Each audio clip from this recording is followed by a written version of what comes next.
ভাইফোঁটার দিন এইভাবে বাড়িতে বানিয়ে নিন চন্দ্রকলা মিষ্টি। তবে এই মিষ্টিটা একটা খেলে মনে হয় যেন আরও একটা খাই, এতটাই টেস্ট হয়। তবে আমি যেভাবে বানাচ্ছি এইভাবে বানানোর চেষ্টা করবেন।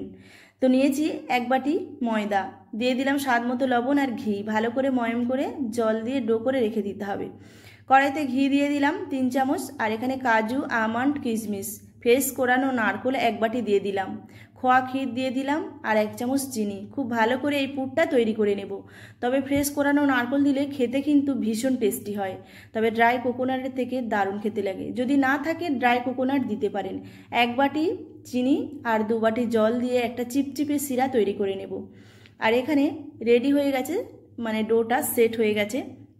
এবার ভালো করে বেলে নিতে হবে রুটির মতো, তারপর একটা বাটির শেপ করে লুচির মতো কেটে নিতে হবে। এরকম করে হাতের মধ্যে নিয়ে ভালো করে পুর ভরে আবারও একটা উপর থেকে চাপা দিয়ে ধার থেকে এই ডিজাইনটা করে নিতে হবে। রেডি হয়ে যাবে এই চন্দ্রকলার শেপটা। এবারে তেল গরম করে ভেজে নিতে হবে, একটু লালচে করে ভেজে নিতে হবে। গ্যাসের ফ্লেম লো করে ভাজবেন, তাহলে ভাজাটা ভালো হবে। ভেজে সঙ্গে সঙ্গে তেল থেকে তুলে উষ্ণ গরম থাকা রসের মধ্যে ডুবিয়ে কিছুক্ষণ রেখে নামিয়ে নিলে